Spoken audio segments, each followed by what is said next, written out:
Welcome, everyone, to another exciting adventure on Riding Through the Unknown. I'm your host, Michael, and today's guest I have been having great conversation with, and we've been kind of laughing it up a little bit too to kind of ease into today.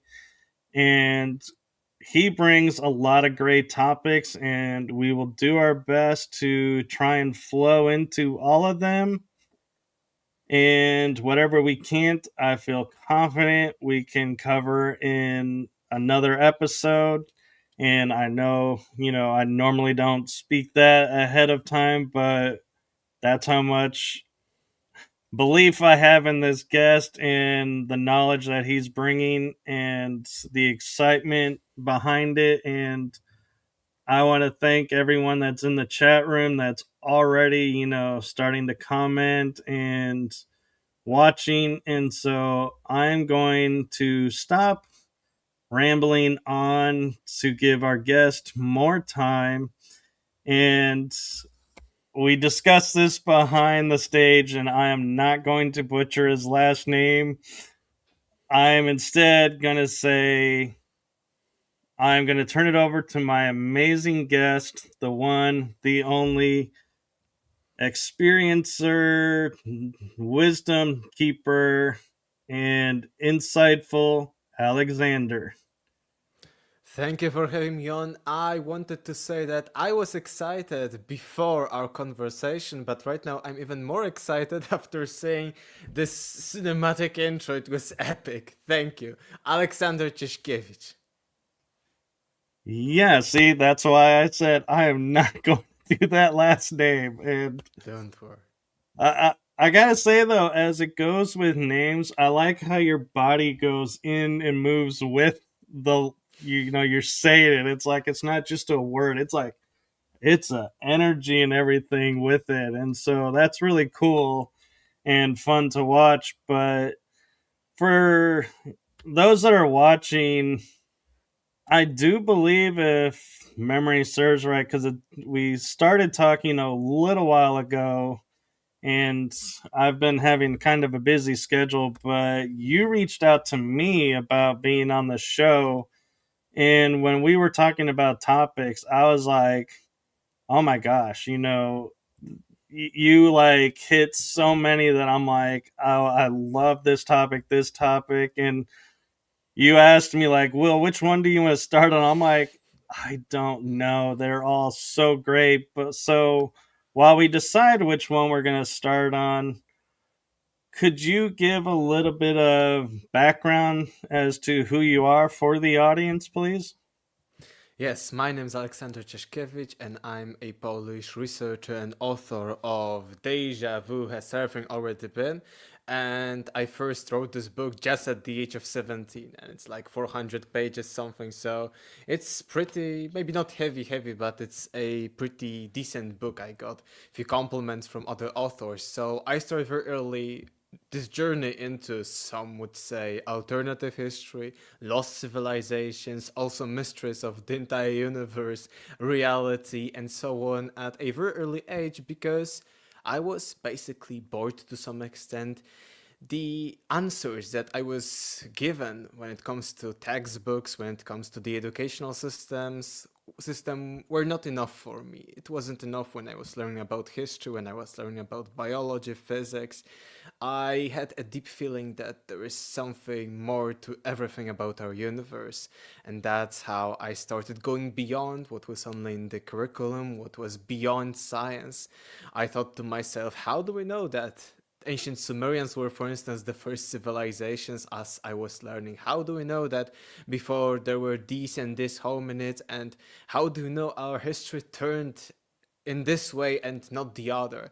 And I started digging deeper and deeper into not only mainstream stuff, but also alternative history, also ancestral narratives about what our ancient ancestors were thinking about the history as a whole, how they viewed it. And that's how my journey started. parallel to that, that's why I'm also talking about spiritual stuff, paranormal, psychic, and so on, because parallel to this journey, and this initial journey in research led to me writing this book at the age of 17, but parallel to that, I would say I had some kind of spiritual awakening, or I started being more and more spiritual. I started having things that can be considered paranormal, and this was my journey to, just to paint the picture.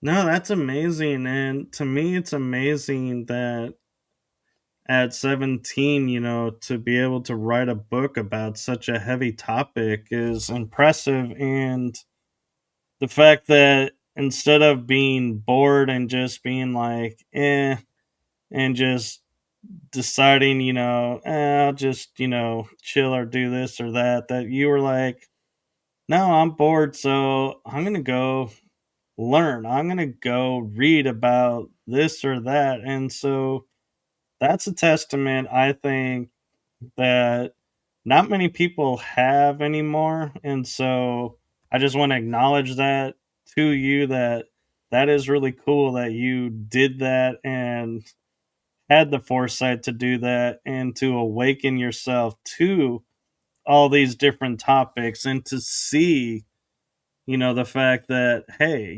history is not necessarily what we've been told, and what is our history and what has been removed from our history. And I'm just kind of curious too, along those lines of when you're researching, the esoteric history versus the written account history, how do you determine in your mind what is the reality? And when I say reality, like the true history versus, oh, this makes sense, that makes sense, so I don't know, I'll just pick one. So yeah, how do you determine in your viewpoint the true history? I think that the more I learn, the more I see how little both I and West humanity know about, especially our past that passed away and it's not anymore with us. And I try to be logical, I try to be a little bit mystical also with these topics, and I still don't claim that I know the ultimate truth. I am not claiming that I know the entire truth about lost history, lost civilizations, and the people who don't believe my version are stupid or something. No. What I'm doing with my book, with podcast appearances like today's one, I'm showing people the possibilities. I'm showing people how little we know about our history, how many possibilities there are for existence of previous civilizations, lost civilizations, Atlantis, megaliths, pyramids, what secrets they are hiding, and how we do not know much and everything about these kind of structures or ancient texts. So and what I'm also doing, I'm trying to look at a big picture. So I'm not, as plenty of people, and especially in modern times when it comes to the academia, scientists are having very, very strict specializations. So when it comes to history right now, I'm also studying history at my local university here in Gdańsk, and I see there are specializations. And it's not like, okay, you're a specialist in the Middle Ages, you're in the ancient times. No, you're, let's say, a specialist in 20 years of this ancient civilization. So let's say you're a specialist in the Roman Republic in this century only. And what I'm doing and what I want to do, and I think how I think going beyond mainstream and trying to see this true picture of our past, is looking at the big picture, connecting as many dots as possible from as many scientific disciplines, areas of knowledge, and all the information we have. And I see, okay, this connects to that, this connects with that. And when we see the bigger picture, I think we can see that, okay, if this works in this region, in this region, and in this region, and in this time period, in this time period, and in this time period, then maybe there is something more to it. It's basically similar to other sciences, not history, but other sciences. When you see that the data is replicable, you start formulating hypotheses. Okay, when I see that in all of these regions there are mentions of lost civilizations and that there are similarities when it comes to the names, when it comes to the locations, when it comes to the stories of these lost civilizations themselves, I can formulate hypotheses that there may have been a previous civilization. So to some extent, I have like scientific mind, but applicable in a totally different way because modern historians are not working like that. No, and that's amazing. And looking at the different civilizations, there are similarities, like you're saying, and one that I think is most interesting, and you you try to theorize how it's possible, but the only way that it's possible and would be is like if we were one landmass. And what I'm talking about is the fact in Bosnia we have pyramids, in Africa and Egypt we have pyramids, in Central America, Mexico, we have pyramids, South America, we have pyramids, North America, we have pyramids, and some have been destroyed for farmland, sadly. But all in all, it's basically all over the world are pyramids. But how would each civilization, without knowledge of another civilization, build the same type structure? And when I say type, I mean like the pyramid shape as we know it. Yes, there's step, or there's, different types of pyramids, but in essence, it's still the same space, the same generic look. And so, what in your opinion explains the fact of this global building of these structures, and what do you think they were built for and by whom, if you have ideas? Yes, I agree. If you're thinking about that there's connection between the pyramids, even with the Plato story of Atlantis, Plato is telling us that Atlantis was a global maritime civilization, not just a singular city. So we can connect it a little bit with Atlantis, and there are extremely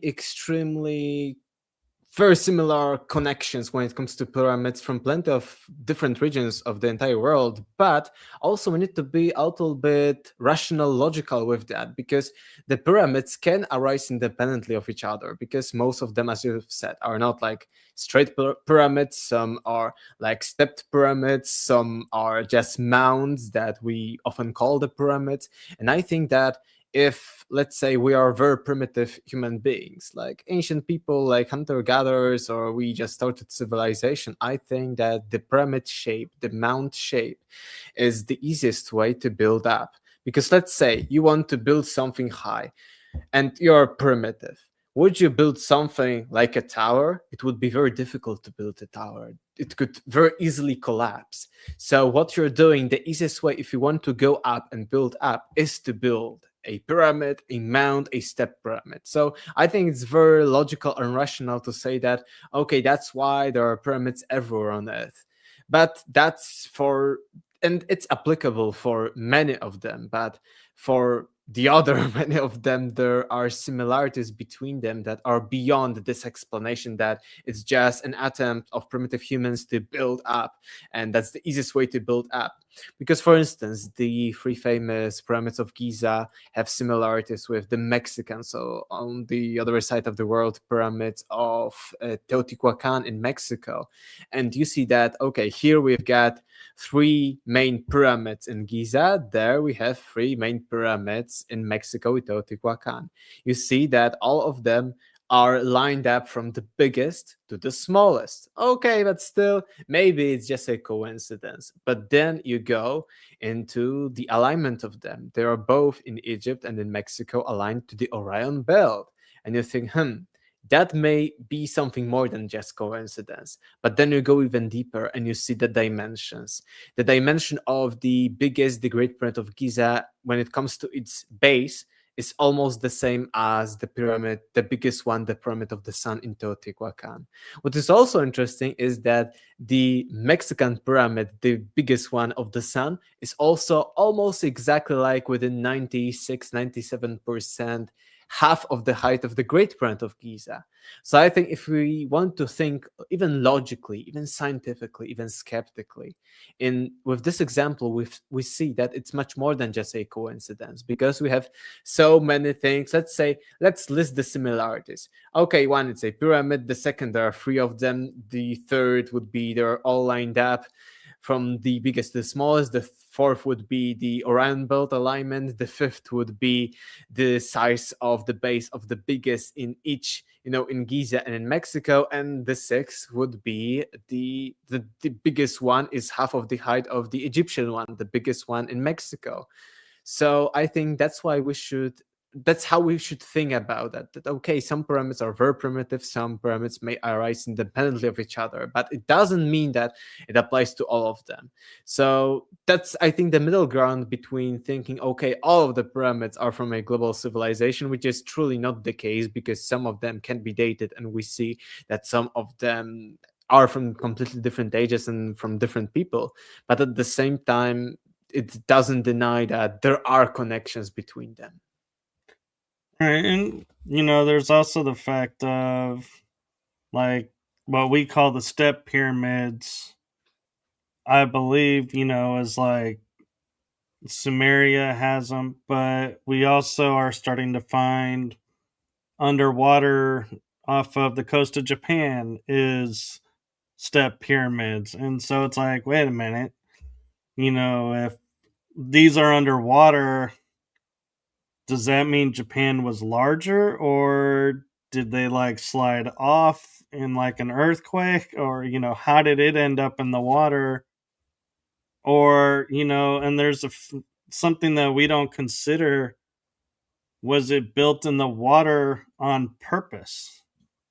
And Mhm. so I'm just kind of curious, as you're researching, the locations like desert versus forest versus the water. Do you think there's a reason they're in that environment versus like we clear the land and build up? Why would ancient times they leave them in the natural environment? It basically points us to prehistorical times before the end of the last ice age. So, before the last ice age ended, and as the name suggests, it was an ice age, so there were plenty of ice caps. Then, when it was ending, the ice caps were melting, and even casual mainstream geologists are approximating that the change of the sea levels from the end of the last ice age, so from approximately 12,000 years ago up until the ancient times, even not nowadays, was approximately 120 meters, just like 400 feet. So imagine 400 feet of sea level change. Imagine standing on a beach and you see like a skyscraper, tall of water. This was the sea level change, and all over the world since that time there sank because the glaciers melted, so the sea level rose and tons of land masses completely sank, and it's approximated that there sank about 25 million square kilometers, which is the same as the entire North America, with Canada, with Mexico, with all the surrounding islands, all over the world, since the end of the last ice age.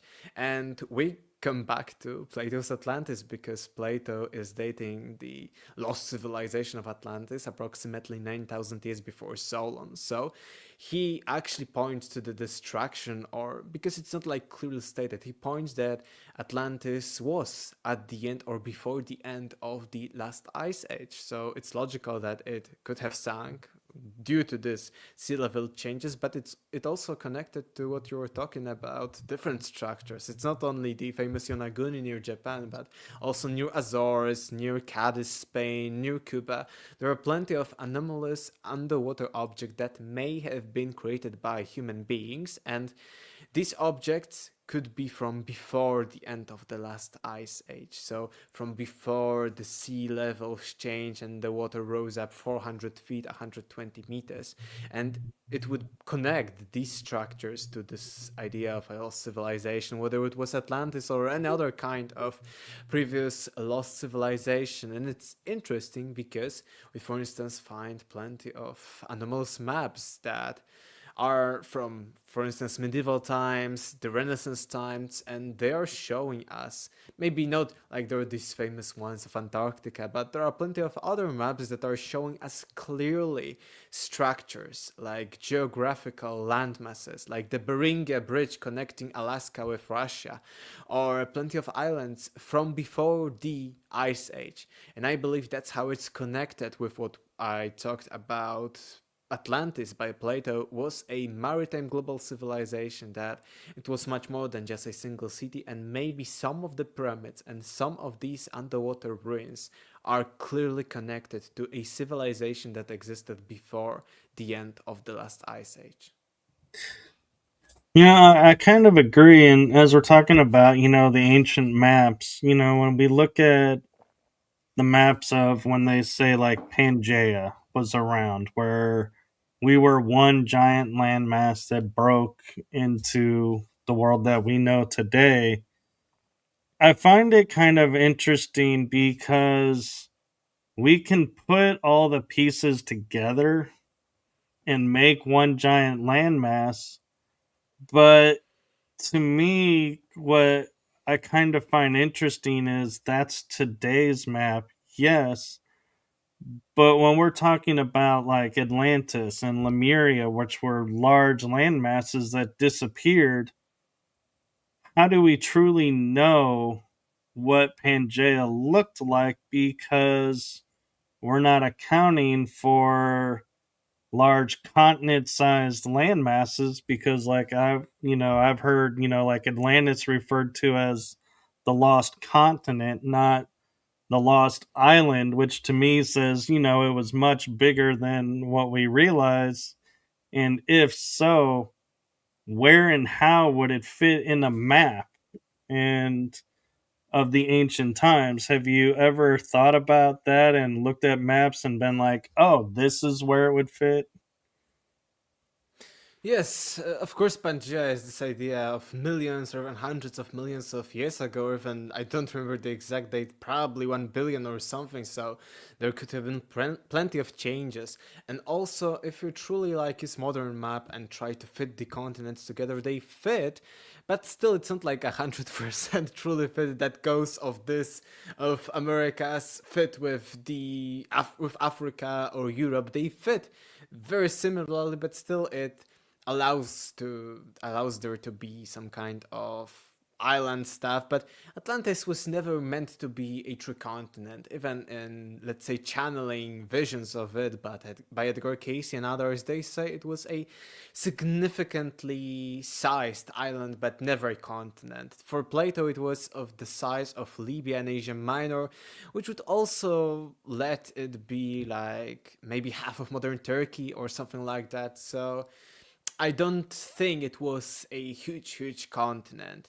On the other side of the spectrum, when it comes to Lemuria, Muso, on the other side of the world, on the Pacific Ocean, when you talked about Pangea, it's connecting Americas through the Atlantic to Europe and then to Africa. But then on the other side of the world, and right now the Pacific Ocean is the biggest body of water. There was this big body of water, so still there is huge possibility that there was some kind of continent, because Lemuria on the Pacific Ocean was more of a continent than Atlantis was. So for Lemuria, it can clearly be that there was something that we do not take into account when we connect everything into Pangea. But when it comes to Atlantis, I still think that for such an island, there could be place when it comes to this theory. And looking at Atlantis as an island, and piecing together the stories, and Plato, where you hear like Plato refers to Atlanteans traveling into Egypt, and survivors were in Egypt, and you don't really hear of survivors going to Mexico or South America. And so it kind of, I You think that's why hear, you people hear. paint it in the Mediterranean. But in you doing your research, where do you kind of feel like Atlantis, the island, would have been if you could theorize and picture based on your research? Yes, I will start with this idea that there is nothing about survivors coming to Mexico, let's say, or South America. In my book, I provide some example of Native Americans, of Aztecs, Mayans. There are even mentions in Mexico that there were two influxes of people, one from the east, one from the west. And researchers interpret that as okay, some people came from the Pacific Ocean, so from Lemuria, as it was called, and some from Atlantis, from the west. And I think that the final nail in the coffin to show that there truly was a final nail in the coffin on the theory that there was no connection with Atlantis and Mexico or any kind of American stuff is the fact that the late capital city of the Aztec, Tenochtitlan, pyramids were Teotihuacan, and this was Tenochtitlan. Tenochtitlan was based on Atlantis because the Aztecs told the conquistadors that they based Tenochtitlan on their previous land of Aztlan. Aztlan, Atlantis, very similar name. And in other myths, Aztlan does not look like Atlantis, so skeptics say there is no connection, it's just a coincidence of the names Aztlan and Atlantis. But then you go into details. If Tenochtitlan was truly based on this lost land of Aztlan, then it looks very similar to Atlantis because just as Atlantis was this island and there was in the middle of it there was a hill, and on this hill there was a temple of Poseidon, and then around the main, the main part of the island there were concentric rings of water, land connected by bridges. Tenochtitlan looked very similar because it was located on Lake Texcoco in Mexico, very huge lake, and it was partially connected with each other, artificial and natural islands connected by bridges. And in the middle, there was a temple called Templo Mayor, which was basically a pyramid. But you probably also know very well how Mexican pyramids look like. Very often, lots of them are just artificial mounds, artificial hills that even do not look like a pyramid, and then on top there's a chapel, a temple, whatever it is. So this was how it looks like. And I think that, okay, Plato describes Atlantis, that in the middle there was this hill, and on this hill there was this temple of Poseidon. So I think the Templo Mayor was this representation of this hill with the temple of Poseidon. And then you see that, okay, Plato is telling us that there were these concentric rings of land and water connected by bridges. So they tried in Tenochtitlan to do very similar stuff, but maybe not circular as in Plato's story, but again, plenty of artificial and natural islands connected with each other. And if they said that they modeled this city, because it was not Atlantis, they modeled it after their legendary lost land, the cradle of human civilization, Aztlan, that clearly shows us that Aztlan of the Aztecs was Atlantis or was something very similar. So maybe Plato is not telling us that there were influxes, but Plato is telling us that there was some kind of continent on the other side of Atlantis. So he says, because right now let's go into locations, that was like the digression to what you've told about similarities and connections to North, South, and Central America. But when it comes to location, Plato is clearly telling us that Atlantis was outside of the Mediterranean Sea. So all the skeptics and plenty of scientists say, okay, Atlantis was based on reality, but it was some kind of island on the Mediterranean Sea. And it is completely wrong when we compare it to Plato's story, because Plato is clearly distinguishing the Mediterranean Sea from the Atlantic Ocean.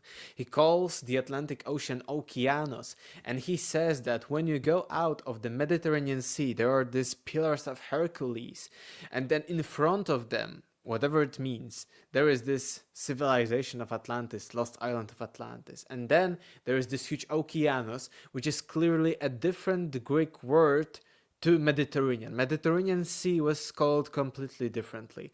So then there is this huge body of water, okeanos, and then there is a continent, he says, that surrounds this okeanos. And when you take a look, if you were to sail out of the Mediterranean Sea through the Straits of Gibraltar, so Straits of Hercules, and so you basically turn by 90 degrees the world map, you see that both Americas are surrounding, only the Arctic and Antarctic regions are open, but Americas are surrounding these okeanos body of water, so what we call nowadays the Atlantic Ocean. And that's why I think that Atlantis was somewhere on the Atlantic Ocean, maybe as some people say near Azores, others say near Cadiz, Spain, somewhere there. I also think that way, but it doesn't mean for instance, that the famous Richat structure, which is very similar to Plato's Atlantis when it comes to its looks, it doesn't mean that it also wasn't Atlantis, because if Atlantis, as even you mentioned, it went to Egypt, Plato is telling us that Egypt was Atlantean colony and that Atlanteans had their influences over the entire Mediterranean Sea. And I think that Atlantis was much more than this singular city that Plato described. I think that there may have been a few of these cities. Maybe Richat structure was one of these, and the other were in Azores. The other, even third one, could be in Cuba or somewhere else. So I think that this idea doesn't exclude possibility that Richat was also Atlantis. So that's my take on it. I think that just as Plato is telling us, Atlantis was somewhere on the Atlantic Ocean, but then other possible locations can also be Atlantis. And that brings to mind like the story of like Montezuma and why he allowed the Spaniards in, because he viewed them as their god because of the white skin, and everybody, you know, tries to think, who would be the white skin, it must have been a European. And I look at, like you're saying, if Atlantis was in the middle, would the fact that they're in the Atlantic Ocean, not quite in the Mediterranean, explain the tone of the skin and why? Okay, that's why Montezuma allowed this to happen versus saying, wait a minute, you're not our god, you don't look anything like our god. And that's where the confusion came in, because when we look at like the Europeans that were traveling, I wouldn't necessarily really say like, oh, they all had white skin, because a lot of them had a brownish tint to them or a tannish tint to them, but it specifically says white. And so that's where I kind of always felt like, who were the first whites that they came in contact with? Yes, that's a very good thread of thinking and connecting all of that. There are a few even scientists and plenty of researchers who connect that, and I think it's shown genetically, not even when it comes to the skin color, but genetically, that on the coasts of mostly North America and Atlantic coast of South America, Central America, and on the other side, on the coast of Africa and on places like Azores, the Canary Islands, etc., there seems to be the same genetic line of people. Some people also connect that with bloodlines. So it seems that, all around the Atlantic Ocean, there is similarities between people. So it may be that when Atlantis, somewhere on the Atlantic, sank, they, went everywhere on all the sides, to both locations. And also when it comes to that, And it's a very dangerous topic, and some people even call it racist because it basically led to all the Nazis' theories about Aryan race. So Nazis believe that there is this legendary Aryan race, and they said it was Germanic. But initially, before the Nazis, it was these people were called Atlanteans, and or giants even to some people, researchers in the 1800s and early 1900s, because there is some evidence that ancient people from the Canary Islands, from the Azores, and on the other side, on the coasts, especially as I've said, of Americas, were tall, blonde or red-haired giants with blue eyes. Giants, I mean very high, very tall people. Maybe not giants like 3 meters, 2 something, but much taller than the rest when it comes to their genetics. So, and that led later to all of the, of course, racist theories. So this is a very dangerous topic, but I think there is something to it. And just because Nazis used it in their own negative way doesn't mean that we shouldn't research it more and that we should do investigation into that, because maybe these were the Atlanteans we are searching. And that's why we see, for instance, Graham Hancock with his Ancient Apocalypse, and skeptics say, oh, Graham Hancock is racist. And it was this debate and this arguing on the internet that how can Graham Hancock be racist even his wife Santa is of a darker skin color? And Graham Hancock, I think, never said anything racist, but there is this misrepresentation that his theories and Atlantis theories overall are all racist because they also connect to the Nazis' ideas of the Aryan race and of these, either blonde or red-haired giants with blue eyes.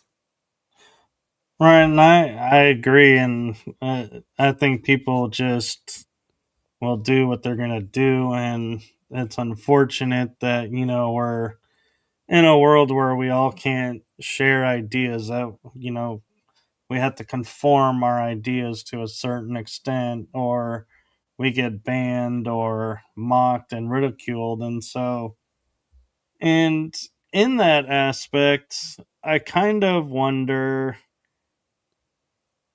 is the fact that that exists in this world and that it can take root, and the majority of people who in my opinion are free thinkers give away their power to the people that are the limited thinkers. Do you think that that is part of, you mentioned like the matrix simulation theory, that that's why this is happening in our world, and as we're waking up and realizing that this world is not truly everything that we think it is that why they're all of a suddenly freaking out and the world is starting to react the way it is? When it comes to this idea of matrix, of reality or simulation hypothesis, I'm more into the stuff not like on the political level or what is happening in the entire world, but more when it comes to the fabric of reality, like what is reality made of and how it's illusionary. So I will come back to this in a moment. But when it comes to this idea that of big thinkers and small thinkers, this is what I've mentioned about specializations in plenty of scientific disciplines like history. Plenty of people are just, not thinking about the big picture. And I was always a big thinker. Some people say even too big. And, during my school years, lots of teachers and lots of people wanted to, that I should come back to Earth and not think about such big ideas. But I think that there is a problem in modern society. And it's a personal, I think, problem of many people that they are too little thinkers. Like, okay, only this, like they're focused on things that are sometimes unnecessary, that are sometimes of very low practicality, that are sometimes, not making the shift. And there are these big ideas, like even, when you see big thinkers like Tesla, Isaac Newton, and stuff like that, their ideas were the, moving the needle, moving everything forward. And people nowadays are, so stuck in the known world. And what is interesting is that it's mythological. And what I mean mythological is that the basic psychology behind myths and legends about fairies, about, a beast or a monster that is threatening the kingdom are all warnings about what is happening right now when it comes to little thinkers.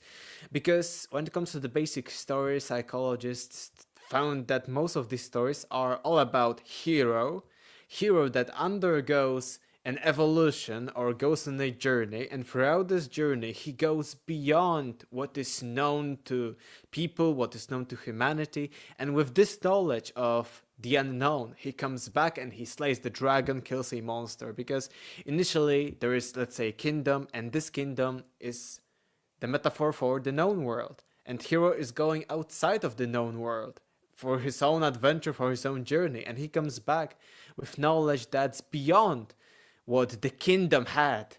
And the kingdom, with its current caged knowledge, limited knowledge, was not able to kill the monster, to kill the dragon, or to, make things happen. But then the hero with the outside knowledge is coming back, he slays the monster, and then he becomes king or something.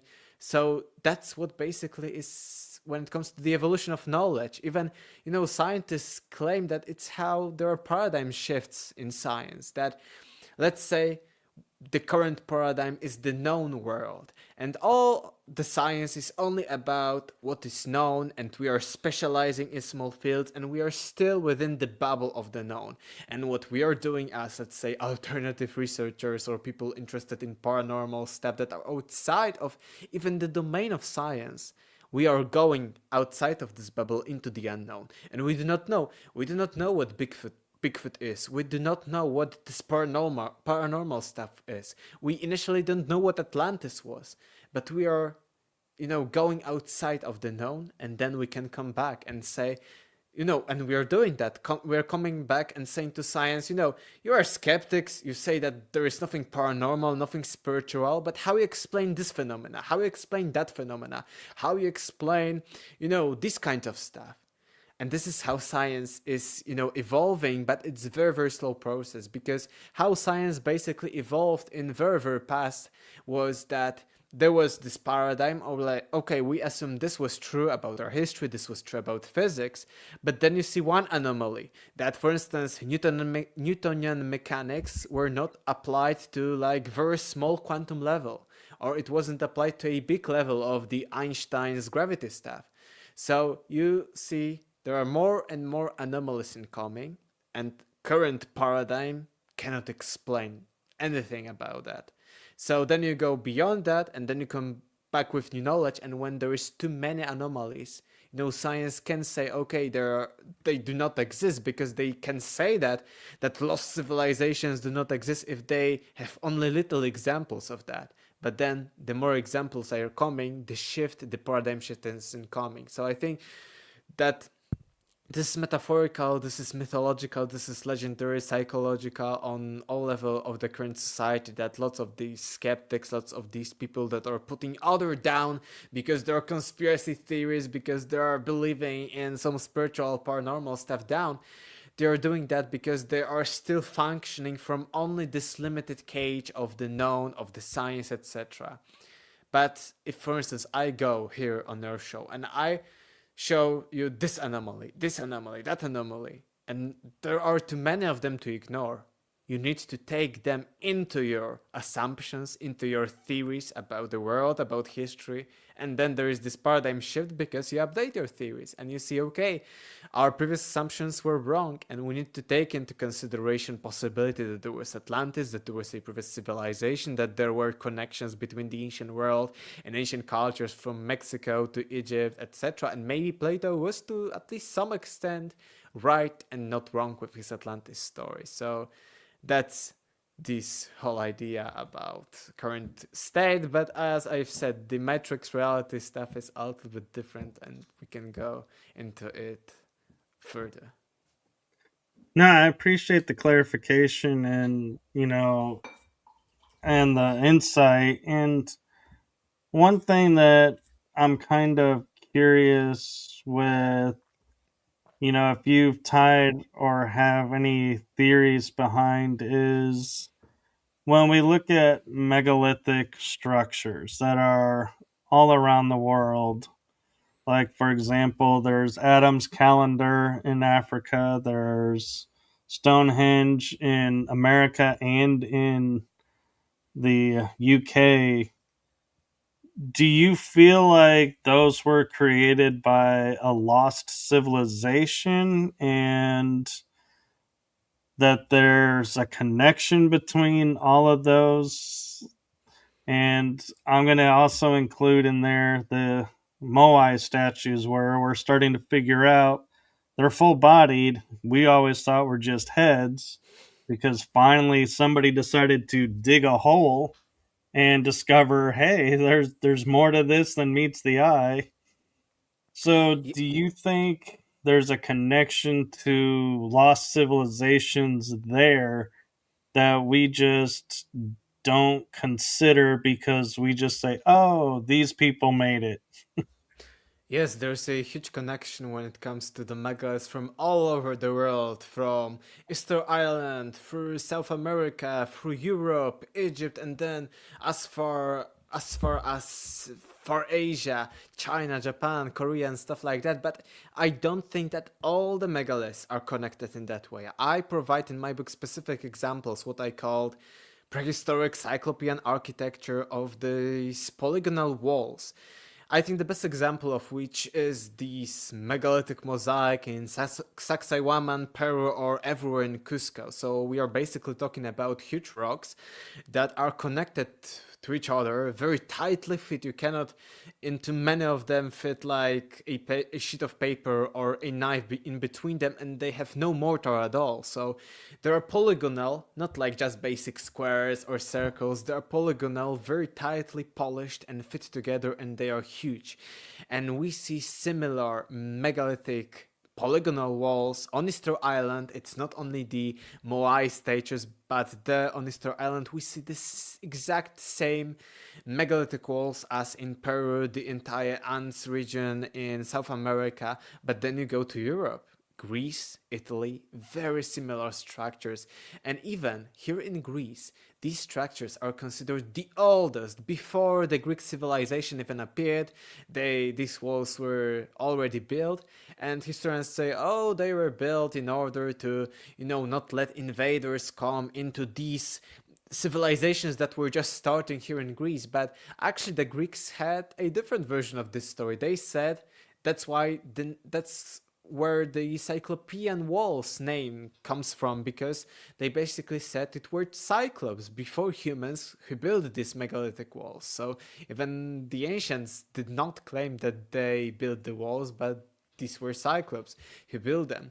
And then you see, for instance, Egypt. And Egypt, when you see Egypt, it looks at first to be a completely different civilization than, let's say, the Peruvian one or the European stuff, and they are built from a completely different material.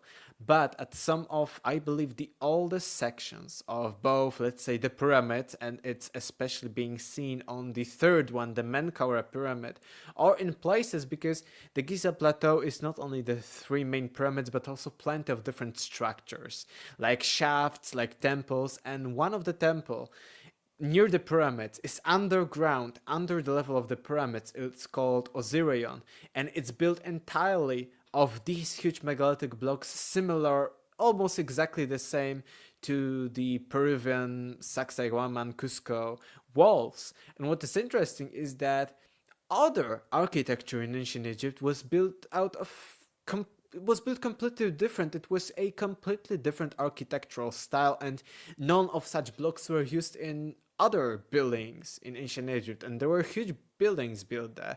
So I believe these are much older structures, probably pre-Diluvian, so pre last ice age times, pre this time where there was this sea level change, probably from the times of, let's say, approximately Atlantis. And then you see, for instance, Far East, the same kind of megalithic architecture, polygonal walls, and you can think why they did that, why they shaped these blocks and they look like melted together. There are myths, let's say legends in the Peruvian region of there was an ancient plant and they used this plant to melt these stones, these blocks together, but I think these kinds of structures were from the previous civilization, pre-Diluvian, Atlantis, whatever.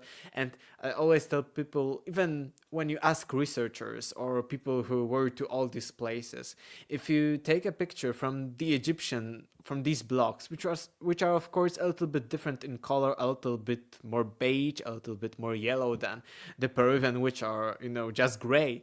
If you take pictures in Egypt, in Peru, and let's say on Easter Island, and take the colors out of the picture, I think that lots of researchers, scientists wouldn't be able to distinguish whether these are the Egyptian one, the Peruvian one, or the Easter Island one. So that's what I think about the connection with the megaliths and Atlantis. And I don't think we see such a connection with Stonehenge, with other megaliths from different sides. There are other similarities for sure, like you've mentioned Stonehenge. I think it's under the lake in America, and then you see Stonehenge in Great Britain. But I think that these megalithic walls are the biggest like smoking gun when it comes to lost civilization evidence and what they left behind up until modern times.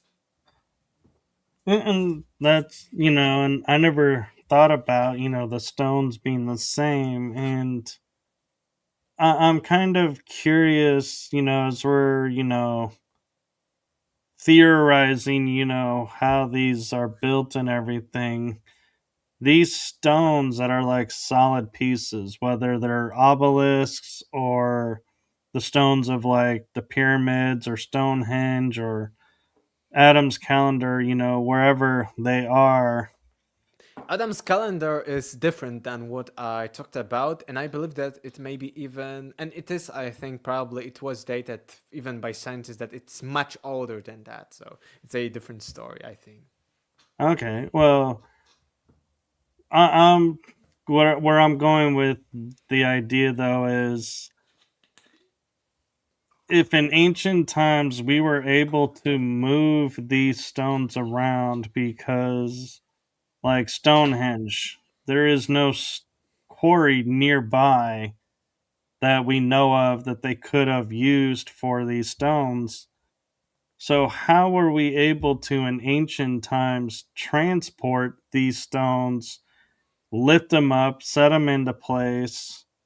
Where when we try it today, it's like in the time frame that they say it was built, our normal scientists and engineers say we can't replicate today.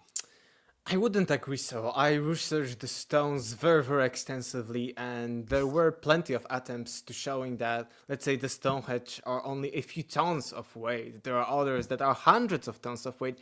These hundreds of tons of weight may be very problematic to move, but the just Stonehenge ones we are able as humans, even with primitive technology, able to move them. It would take a long time, and it's a mystery. Why would they do that? And if they use, because just because we can use primitive technology to do something doesn't mean that it was that way. Because right now I can, let's say, go laser cut a stone, and let's say I will cut it in a way that is also possible with primitive tools. But does it mean that I used the primitive tools? No, I used the advanced tools. So it doesn't mean that they use that, but it's a wrong assumption that we cannot move these, let's say the Stonehenge ones. I would say we can move stones up to 10-20 tons. But there are bigger problems with stones because, for instance, the Great Pyramid of Giza, there are estimates, even the conservative ones, 1.2 million blocks.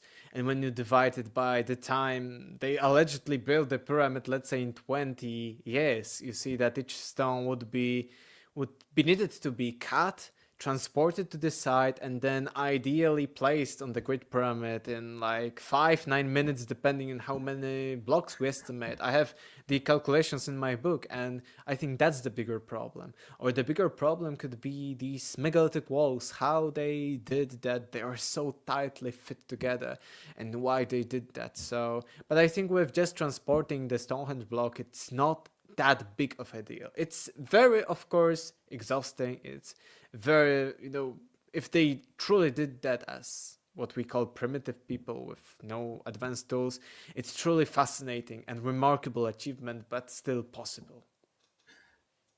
Yes, and there is a question in the chat room around, as we're talking about like moving like the pyramid to be built in that time frame. Could it be ETs or giants were around and we just erased them from history and claimed it to be, oh, we humans did it, and it we didn't think about, oh, wait a minute, we can't fit this in the timetable. Well, nobody's going to calculate that. They're just going to believe it's us, and that's where the story comes from. And is that a possibility, you think? Or is that people speculating and trying to make an argument to make the scenario real?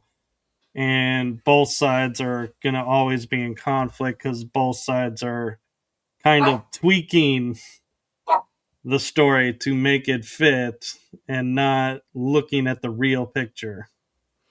There are a few channelings, so channeling messages by some ET source or whatever that claim that the pyramids, especially the Giza ones, were built by extraterrestrials. When it comes to the, let's say, earthly sources, there are no mentions when it comes to the whether megaliths or pyramids and extraterrestrials. There are also no mentions, I think, at least when it comes to Egypt and probably Peru, of giants building them.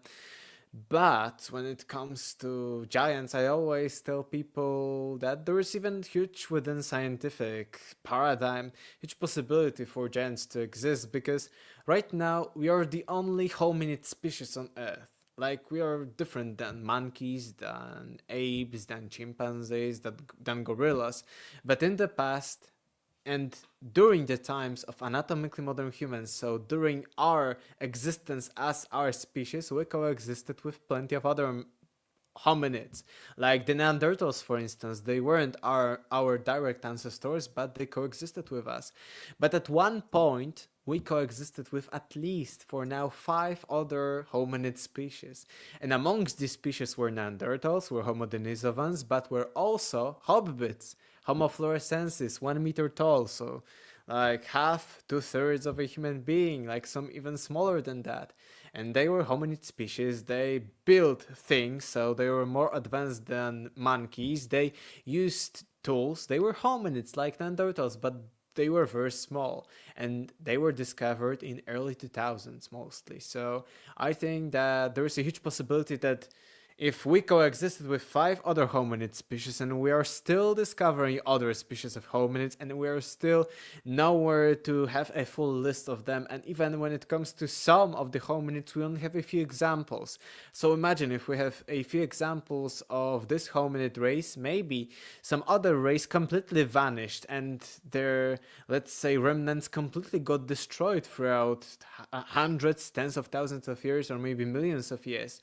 So I think that if we coexist with other hominids and there were small people hobbits, there probably were also giants, or what we would call giants. So I think there is a huge possibility for giants to exist out there in the past, maybe even recent past, because Neanderthals were up to about 20,000 years ago, so not that long ago.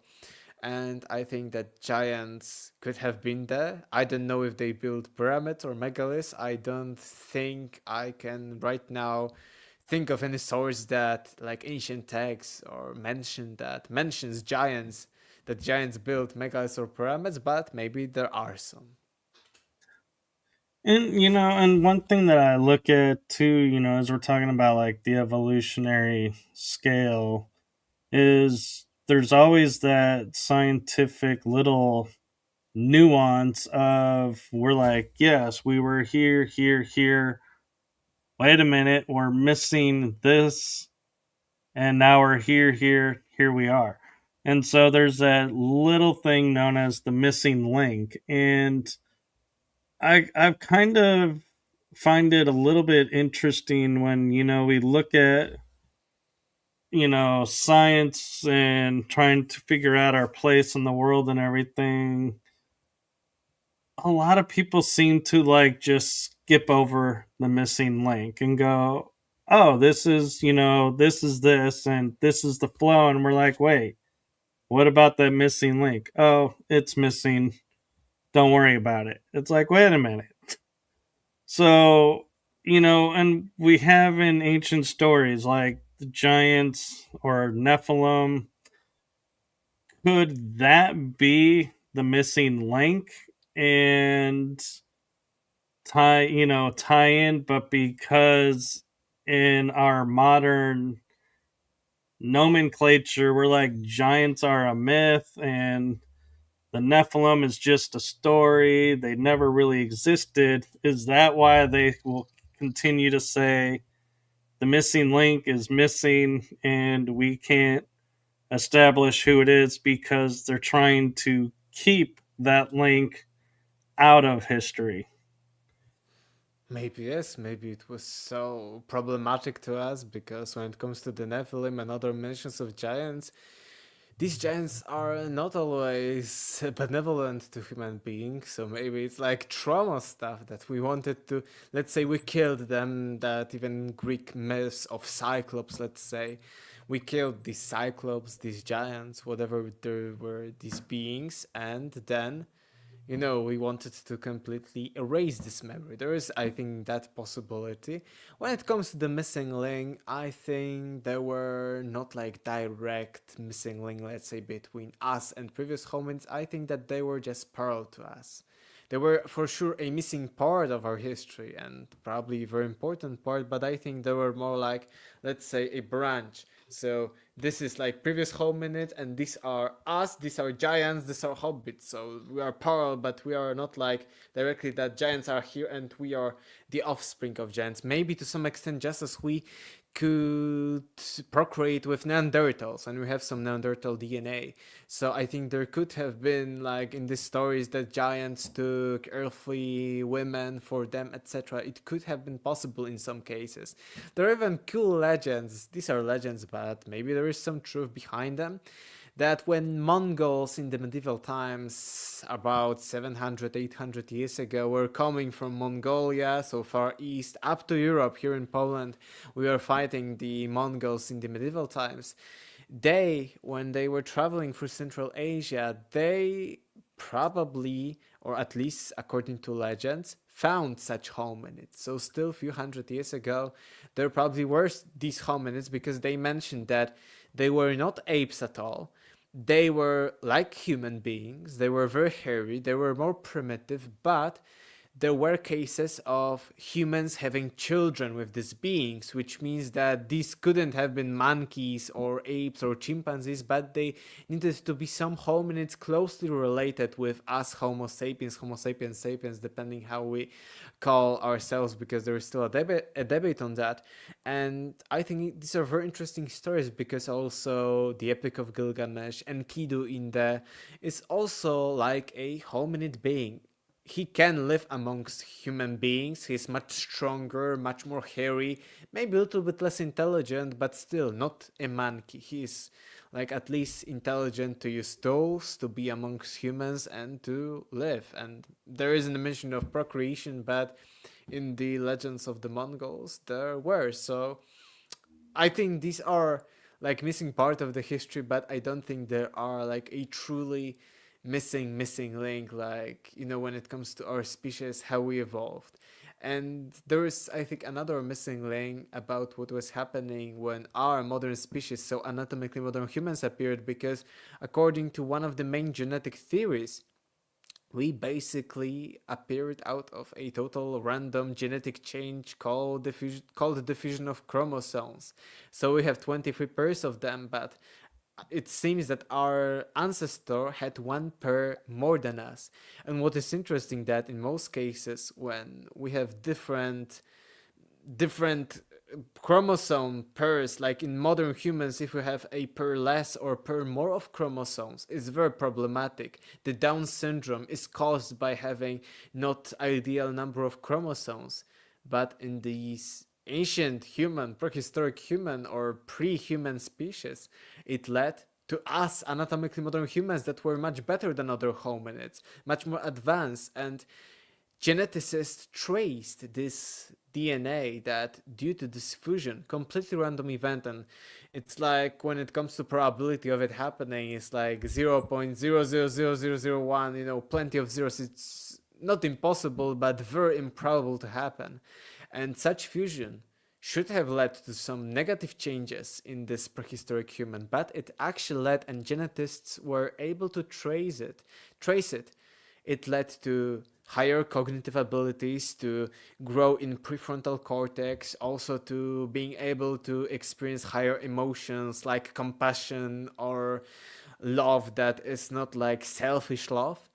And this is a fact, but we can interpret this completely random genetic change in plenty of ways, completely improbable. Maybe it was God, maybe it were aliens manipulating our DNA, or maybe it was just, a coincidence in nature. So I think that this is the bigger missing link than just giants. Well, and I'm wondering in your, looking into the ancient texts and, discovering like encoded knowledge and different consciousness and, beliefs in the writings. It seems like there's periods where we seem to be lost in history, so to speak, of we're just conquering land, building civilization, then somebody conquers us, they build civilization, and it just repeats. Nothing really big happens. Then all of a sudden, there's a leap in technology, and we're like, oh, now this civilization having this ability grows, and now we're becoming more global, and we're not small little tribes anymore. And then a little bit later, there's another little jump in, our evolution, and we start going to sea versus staying on land. And my curiosity is in your studies of these ancient texts and encoded knowledge, how do they account for all of a suddenly one day being land based isolation mentality to, okay, now we're going to go spread out and we're going to go sail the oceans blue, so to speak, and making these evolutionary jumps and growths and, spurts in mankind? This view is actually a popular myth, and even among mainstream historians, archaeologists, it's completely different. Actually, before any kind of civilization, according to them, there were, migrations all over the place in deep prehistory, like 20, 60, 40,000 years ago. And then the first, let's say, sedentary lifestyle happened approximately, let's say, 10,000, 12,000 years ago. So this view that, first they did that and then they decided to travel the world and, go across the seas, this is a completely wrong view. It wasn't like that.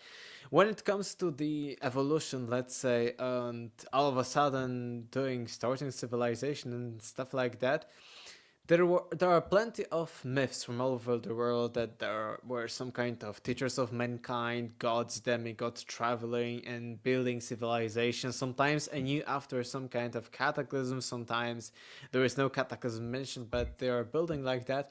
But when it comes to the Neolithic Revolution and the switch from nomadic hunter-gatherer lifestyle to the sedentary one, and then for cities, then for civilization, I think the biggest thing about it is that even nowadays it says that we as anatomically modern humans existed for about 200, 300, or even half a million years. There are different measures about that. And then all recorded history, so first civilization is only 6,000 years ago. So it's like 1 to 3% of all our existence. Then Neolithic Revolution, so the first, according to science, switch from nomadic to sedentary lifestyle is 12,000 years ago. It's very interesting that it's the same date almost as the ending of the last ice age. And once it was natural because, you know, just the climate was better, but also it may be that it was a reboot of civilization after Atlantis, after this lost civilization, who knows. But still, at 12,000 years and 300,000, it's a huge difference. And it wasn't that this switch was all of a sudden, like let's say from one day to the other or from one year to the other. It took a while. But still, if we take a look, hundreds of thousands of years of our species and then 12,000 years ago, sedentary lifestyle, I think there is something wrong with that. Why there couldn't be a civilization 50,000 years ago, 60, 100,000 years ago? I think it's very, very possible. And actually, in my book, I start my book because it's Deja Vu has everything already been. I didn't want it to be just a boring book about Atlantis, connections, etc. I started the first chapter from something completely different. I started it from this idea: what would happen nowadays if there was a cataclysm? How our civilization would behave? How survivors would behave? What would be left from us, let's say, if there was a cataclysm right now? How many years it would take for a civilization to be completely decomposed, degraded, eroded away? And I think on all of that, based on all of that research, and I also researched like material science, technical stuff, I think in 20, maybe 50,000 years, there wouldn't be much left from our modern civilization, maybe 5% of everything left. That's why I think there is a huge possibility that maybe 100,000 years ago, 50, 100,000, 200,000 years ago, there was some kind of civilization, but basically it haven't left us plenty of evidence, and maybe we haven't dug, we haven't dug the entire planet, the entire Earth, so maybe there is still something hiding when it comes to these previous civilizations. And then, after this chapter about nowadays, about what would happen if there was a cataclysm, I go into this historical stuff about lost civilization to show that even lots of myths and legends about these teachers of mankind, about the reboots of civilization, they are very similar to modern scenarios. They are very similar to what would happen if nowadays we were destroyed and maybe some people will survive, and maybe after a few hundred years, few thousand years, they would start civilization again. So I think, that's the overall picture of that. And that, I think, is the big mystery about how it was all of a sudden this, all of a sudden that. No, and I agree. And, there's so many things in modern science where I kind of feel like the story is a story and the reality is something different, but they're like, hey, we've made our livelihood at this story and we don't want to change it because we don't want to admit we were wrong. And therefore, they're like closed off to any notion that challenges their idea. That's just a theory that I have of why certain information goes forward and some information gets swept under the rug, like, Tesla with free energy. Why we don't have free energy devices? Well, because the people who are making money off of selling you the energy don't want to lose their profits. So let's bury the free option. And so that's where I wonder, throughout history, how much of our knowledge has been taken from us because of that mentality.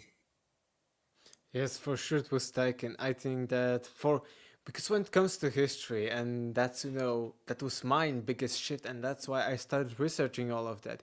We see it as a as this pristine model. Okay, there were ancient Greeks, ancient Romans, and then medieval times, and then modern times, etc., etc. And it looks like, okay, we know so much. But basically, even if you think about nowadays, how much of the evidence from this day to day will last, let's say, next 20, 30 years? This conversation is recorded online. Maybe there still will be internet and it will be archived somewhere, but there is also a huge chance that in 50 years this conversation will be non-existent. I also maybe haven't taken notes, you haven't taken notes, physical notes from it, so all we are talking about, maybe some people will take further notes, we don't know, but still, I think from this perspective that even you see in media, even let's say in mainstream media, there are huge problems about current events. Like, we do not know the truth about them, whether terrorists or not, whether these people or these people,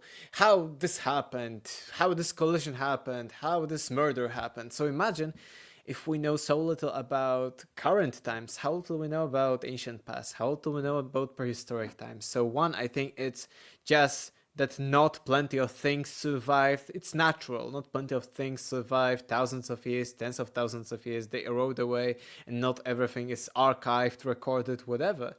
But the other thing is what you say, that things that are uncomfortable are being destroyed, and narratives are being changed, and things that we do not like, maybe we hide them, maybe we suppress them, maybe we destroy them, or maybe we completely change how they truly appear to us. We change the story basically.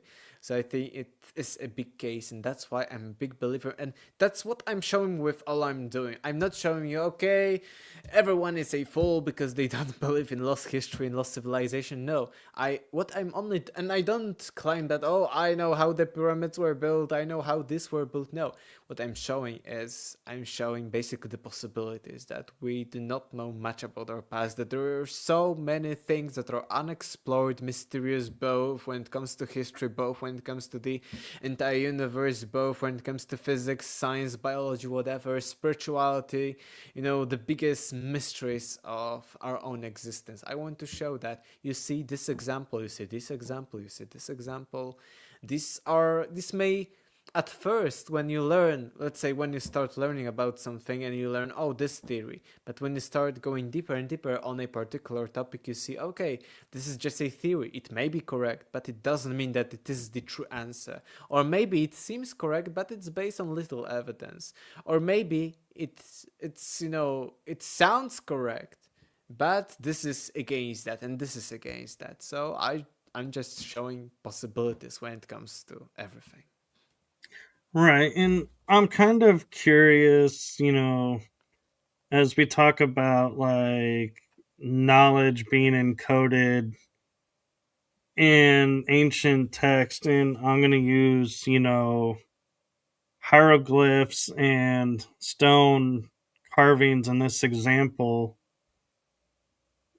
I look at some things that I've witnessed with my own eye in the ancient world today and look at it, and I can't help but think either our history is completely wrong about ancient times in this region, or this region had time travel. And the reason I say that is the temple in Abydos. There is a glyph high on the ceiling of a helicopter. Clear as day, no argument. You can't say no, that's a reed that just happens to look like a helicopter. It's a helicopter or a submarine, or in other words, they have modern looking glyphs that are. Actually, even if I'm, let's say, a believer in lost ancient tech, I believe there was something more advanced before. I want to say to you that the Abydos glyphs were debunked plenty of times, and these are not helicopters, submarines, and basically how we can do that. We know that two consecutive pharaohs that ruled at this time and used the Abydos temple, it's like two names of them intersected. So let's say there was Seti this, and then the later pharaoh came and he destroyed parts of the glyphs and carved his own name on that. And that's how these hieroglyphs that look like submarines and helicopters appear. And we know that because basically you see, just let's say if I write down or carve in stone Alexander, my name, and I carve Michael on top of that, and we can trace that okay, these are two both on each other, and let's say with Michael with CH and Alex with X, it will create something that looks like helicopter. So unfortunately, this example was showed how and why it Okay. appeared. Okay, I can agree to that, and I can see that. But what about in, I think, is it Crete? I'm not 100% sure on the island where they have a stone archway that has dinosaurs carved into it. Yeah, And that's a as mystery far as still. we know, dinosaurs and humans never lived side by side. So, how do they have imagery of a dinosaur? Yeah, it's in Cambodia, Taprom Temple in Angkor Wat, and it is a mystery because, and okay, it can be, let's say, rational, skeptical. You can say it is just a fantasy of our ancestors. The same, for instance, this is just an example, but if you read Mahabharata or other ancient text, you see that there is technology described there, that there are things that are out of this world, spiritual, let's say, like remote viewing, astral projection, and stuff like that. And the skeptics will say, okay, it is just a fantasy of our ancestors, because let's say they imagined that. But then you see it's similar in this case to a dinosaur. Maybe it is connected that they had dinosaur. Another skeptical, argument on that would be that they excavated dinosaur skeleton, and that's how they knew that just as we today excavate dinosaur skeleton. But I don't know, but this example, it's still a mystery because these are just interpretation. The fact is that there is this glyph, and just as in the case of the helicopter, you could say, okay, these are two names on each other, and we know these names, and we know historically that these two people were rulers, one after each other. So in that case, you could, use this argument. But here in with the Cambodia, with this looks like a Stegosaurus, you still see plenty of possibilities, plenty of interpretation. Whether there were dinosaurs among human beings. Maybe there was time travel. Maybe they had like some very ancient memory of the dinosaur. Maybe it's just fantasy for ancestors, or maybe they excavated a dinosaur skeleton. So these are still plenty of possibilities. Yeah, and there's, I also look at like along the lines of, encoded knowledge, Nazca, with having a monkey or a spider or the astronaut glyph that's seen only from space or from the air, I should say, to be correct. How could they design something that's not in their region and in such a way that they leave no mark behind that says, oh, like here's the footprint, that somebody made, or here's the cut mark, that shows, this came from this place. They, as far as I know, have not found anything like that, and they say, that's a great mystery, and it was just by happenstance we discovered it because we were flying over and noticed, hey, there's an astronaut guy. And I'm not saying, they made an astronaut. I'm just saying the dude looks like a human form with a dome. So we would associate it today with like a NASA astronaut or a cosmonaut. And so I'm curious your thoughts on how those glyphs got created in a place where, in a time frame that was not around. I think these are possible to be made, let's say, by primitive human beings, but still, why did they do that? How did they do that? We have no evidence as for now. There are theories, but I've heard plenty of different theories, both from mainstream academia and alternative history, ancient astronaut theories, etc. But none of these, in my opinion, is very compelling still. So Nazca lines are another kind of mystery. That okay, these are possible to be made by primitive human beings to some extent, of course, but why, how? And I think that there are and there will be plenty of mysteries that maybe we won't even be able to figure out without time traveling. Because if you time travel, you can see, okay, I time travel to times where the Nazca lines are created, and I see how they do that.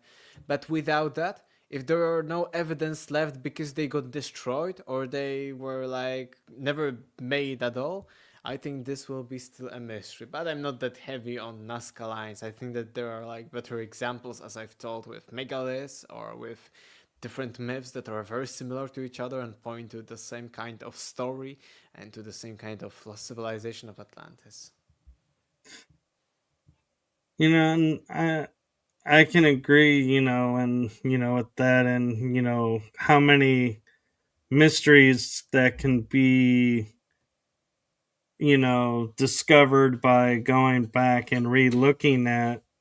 But it begs the question, like, you know Nazca lines, we don't even know when they were made. We haven't been able to pinpoint down even like a range. So how, if you could go back in time, how would you just keep going back randomly and then go, oh, there's the point. Okay, yeah, now they're this point. Or would you just keep waiting and going to other places to try and determine, okay, where can we get a better point of reference? But then on top of that, I also wonder if the human nature of wanting a mystery, of the unsolvable, keeps us from seeing the reality right in front of us and blocks our visions from saying, okay, here's what happened, here's when it happened, mystery solved. Well, we're out of mysteries now. Will our insatiable need for a mystery keep us from ever solving everything that's around us? I don't think so because you see plenty of skeptics and how they are operating. They say there is no mystery. Plenty of atheists say there is no God. Plenty of people that are materialists, naturalists say there is nothing more than matter. There are plenty of positive people about science that we know almost all the laws of physics and we are at the end of science. So there is a possibility to not have and live without any kind of mysteries. And I think you're right that being too much into mysteries can be actually our downside, that we are not taking the truth into account, and I think it's a huge problem. But I also think in case of how modern world, because okay, on social media or in just private stuff, lots of us are conspiracy theories, lots of us are, let's say, connecting the dots and are into such mysteries. But when you look at the mainstream, when you look at what is official, official is almost without any kind of mystery. And that's why I'm a big proponent of mystery and of what I'm doing. Because if everyone on the, of course, professional level of scientists, academics is doing this kind of thing, maybe if I do the other stuff also, we can do much more together. Maybe we can be much more efficient with discovering the truth about reality. So that's why I take this position of the mysteries, because I think that right now the big problem is plenty of people feel that life has no meaning. They feel that it's all worthless, that there is no like bigger picture to everything. And I think that in such world that it's becoming to some extent, maybe it's better in the last few years, it became better, but in the world where there is like just mediocrity, when there is only atheism, naturalism, there is no deeper meaning, there is no deeper mystery, I think there should be also a voice that can say otherwise, that they say that there is a mystery, or there may be at least a mystery, and that we should pursue. We should go both ways. I'm also, as you see, a little bit skeptical of some claims, of some things, but I'm also a proponent that we do not know everything, and I think that maybe we can never know everything about our past because just the evidence won't survive. So that's my take on that. Right, and I know we're getting close to the hour and a half mark, and I had a couple of questions that I'm curious your perspective on from a metaphysical and conscious background, and that is when we look at history and we look at information that's recorded, we have come to learn now a lot of history, unfortunately, written by the conqueror. So they're going to make their history their way. And that was done in ancient times to current times. So when we sit there and we say, Romans wrote about this, Greeks wrote about this, and they were there, so they're the experts. We had to take their word for it. And Plato being, along the same lines, how do we account then for what if they skewed the story? What if they altered the story to fit the time frame they're in? And so therefore, can we truly take all these ancient texts verbatim and as expert witness material? That's basically the criticism of the sources. This is the basis of historian. Right now, I started studying history, and criticism of the sources is the basis of all history. And it's not that we are taking that, oh, it is all good that this ancient source told us, and oh, this is all good, or this is on the other hand all bad. We try to check, for instance, we have material evidence which is direct from some kind of, let's say, layer that we can sometimes date, sometimes not. So let's say modern history is fortunately not like in the past. In the past, it was mostly about textual evidence and okay, this is probably right what this historian said and wrong what the other said. But right now it's also about material evidence, about evidence from different branches, like let's say biology, and we see okay, was it right? And we check, for instance, the skeletons, what people ate. And if it was really, let's say one historian says, oh, this period was period of abundance, there was plenty of food, etc. But then we see from this period skeletons that are completely underfed. And you look at different kinds of demographics. Okay, poor people may even in times of abundance be a little bit underfed, but the royalties, why are they underfed? Okay, maybe they had anorexia or something, but if all the people are completely underfed and they lack vitamins and their bones are very bad, and then the historian says, oh, it was very, there were plenty of food, etc. We can double check that and we can say that he was probably wrong. So it's not only about the text, text plays still a big role, but also about the material evidence, the materials like what people of day to day used. But still, these materials are, as I've said, only like a few percent of everything that survived our times. These are just a fraction of everything that was there. But yes, we use, as I say, the criticism of the sources is the basis even of modern academic history. Right. And I appreciate that. And, you know, thank you for that, viewpoint. And my next question kind of goes into something that I've started to realize is going on in this world. And that is, let's say we look at, for example, mythology of the Greeks. And they say, oh, Apollo rode a chariot through the sky. Well, we look at it as okay, we have this guy with flying horses and a chariot. Well, can we take that example as fact that that's really what he's flying, or was he flying on a UFO craft, as we would call it, an unidentified flying object, not meaning like spaceship from outer space, but flying a craft? But in ancient times, they don't have the word airplane or craft, they have chariot or horse. So they're saying the story in the language they understand and know.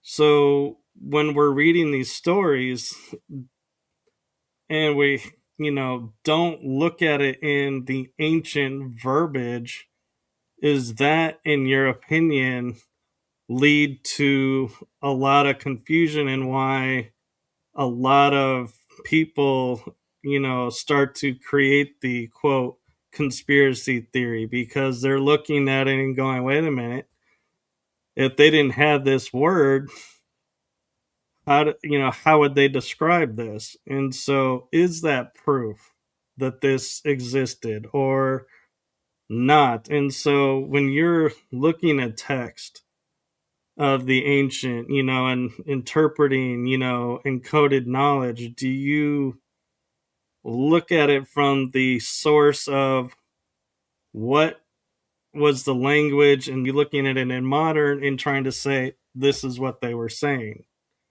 I think you should do neither, because if you interpret everything from the modern perspective, everything could be even why chariots were not cars. So I think you should be, skeptical of both, and you should just go where the connections, where the evidence leads to. What you did with this kind of, okay, Apollo had a chariot, maybe it was UFO, it is called rationalization of myths. So basically, myths tell you that, and you try to rationalize, okay, how God Apollo could have had a chariot in the sky. It's impossible, so we rationalize maybe it was UFO. But for instance, it's connected to Atlantis because in the same two dialogues that Plato writes about Atlantis, Timaeus and Critias, he provides an example of how he rationalizes myths, because basically the story of Atlantis is that Solon went traveling to Egypt, and in Egypt he meets temple priests from the city of Sais, and these temple priest says, "Oh, so on, you Greeks are like children." And he means that on both level of history, that the Greeks, and he provides an example that the Greeks have only a few hundred years of history, and it's true, and then the Egyptians have records of much older, thousands of years of history. That's why the story of Atlantis happening 9,000 years before Solon meeting with these priests. But they also provide a mythological example. They say, you're also like children, Greeks, because you believe in these stories. And they provide another very similar story to yours, but they provide a story of son of god Helios, so the sun god.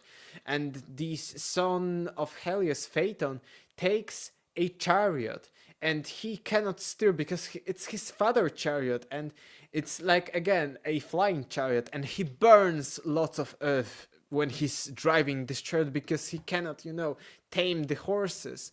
And they say, you Greeks are like children because you believe these are the stories of God who burned the earth with his flying chariot.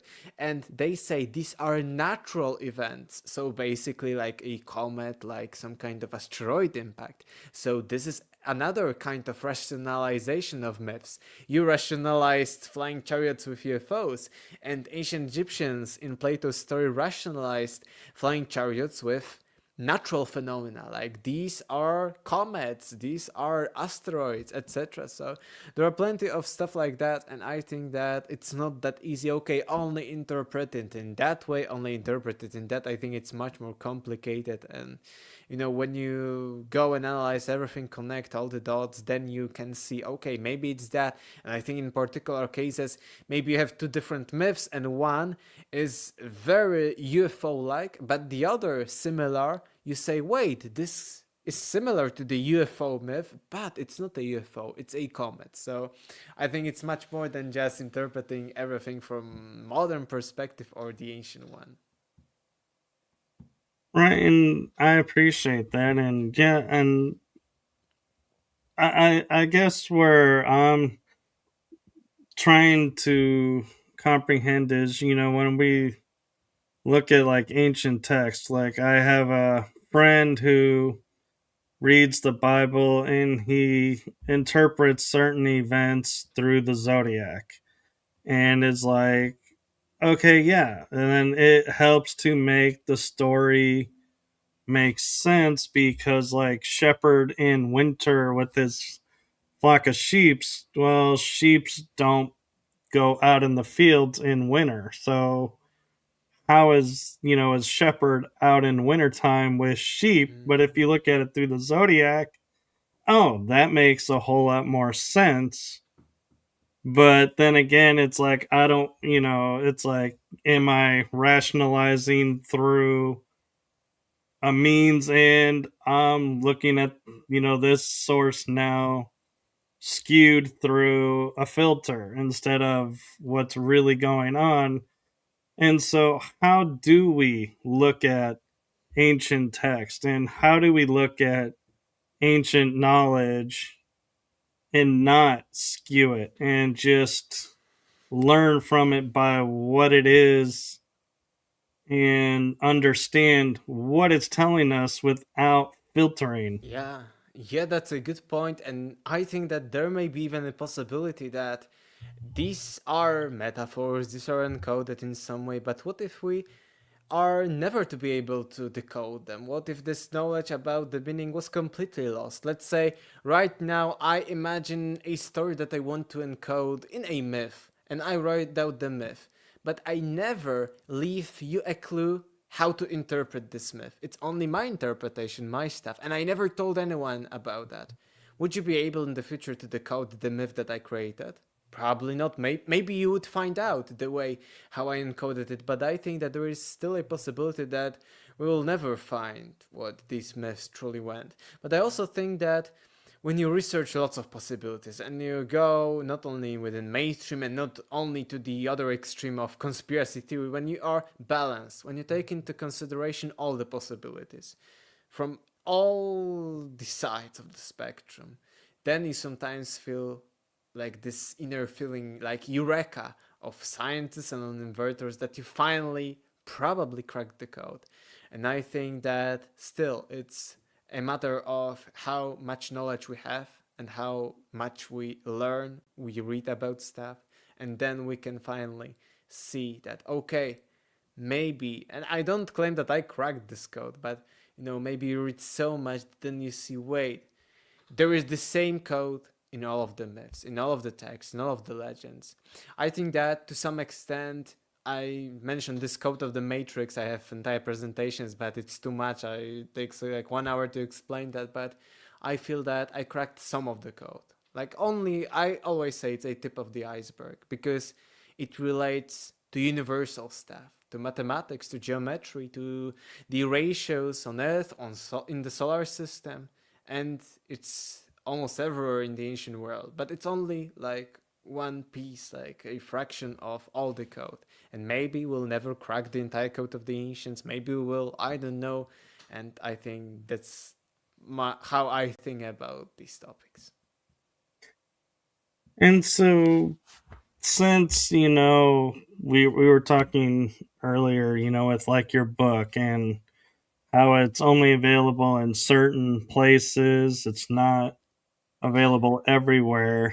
It's on Amazon. The English version is actually available Amazon, like US, UK, Canada, Australia, like most of the biggest marketplaces. I think also a few Europe sites like Sweden, Germany. But it is in US. It's Deja Vu Surfing already been. I have links on my social media. I always tell people ask where they can find me. Just copy and paste my name and surname, and wherever you will find me in English, because I have also Polish social media a lot there. But wherever you'll find me in English, you can trace both my book, Deja Vu Has Everything Already Been, only on Amazon's, but worldwide. And you can find me in plenty of other places: YouTube, Facebook, Instagram, plenty of other interviews like today's one. I think it was like so many stuff, such a like long journey. It was like, I would say, adventure, like this mythological adventure of a hero's journey to some extent. And I think what was Yes. great today is that we were both mystical, both mysterious topics, and both rational and both analytical and both things that we can explain and cannot. So thank you. Yes, and one last thing I want to ask, if I can, because the title of your book, Deja Vu. What was it that made you want to pick that title and look at the world as deja vu?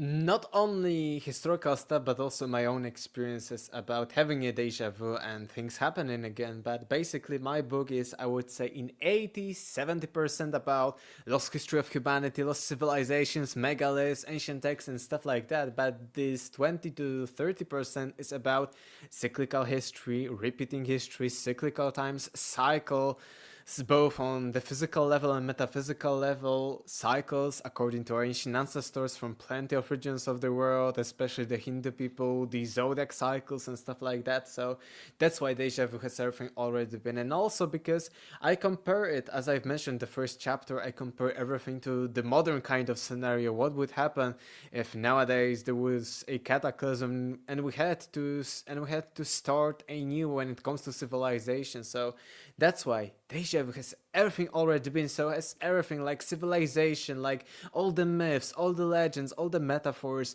all the scenarios, like movie scenarios, which are very universal, and universal themes are the has everything already been, and all like opinions, like modern kinds of skepticism that isn't skepticism at all, or like modern things denying things. So that's why has everything already been.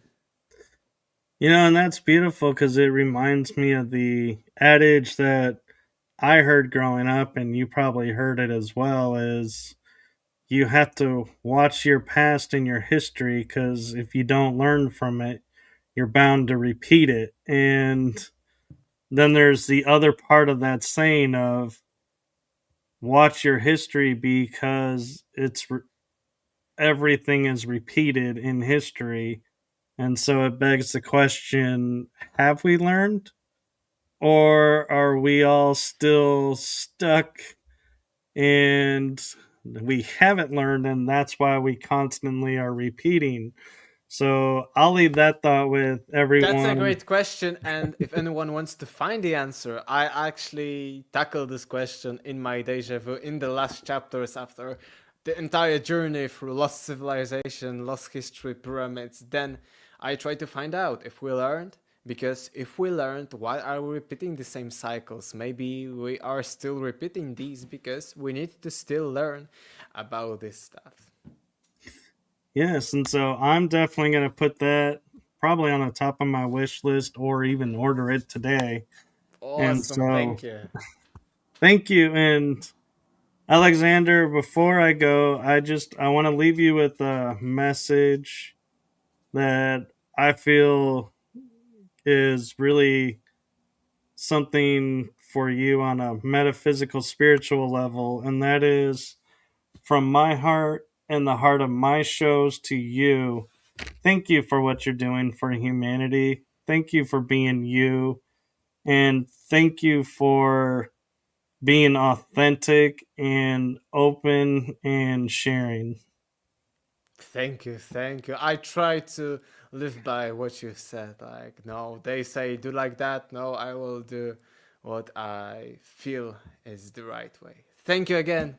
It was a great, amazing conversation. Live stream, actually.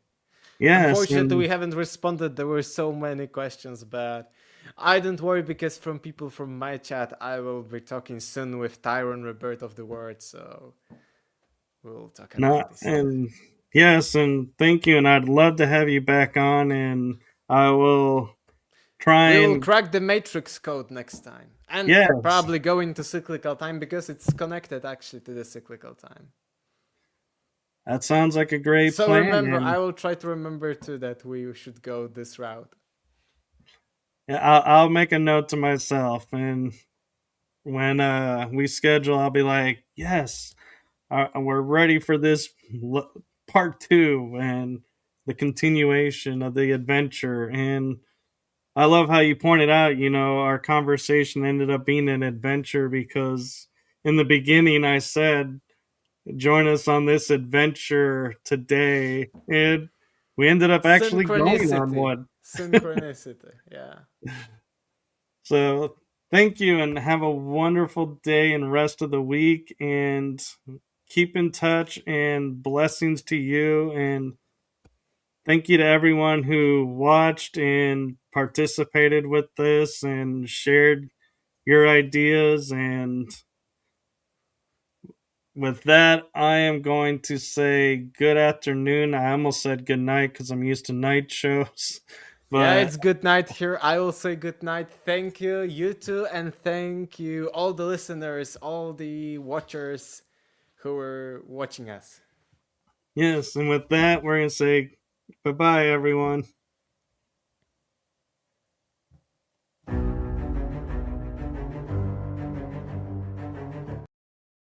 Okay, here we go.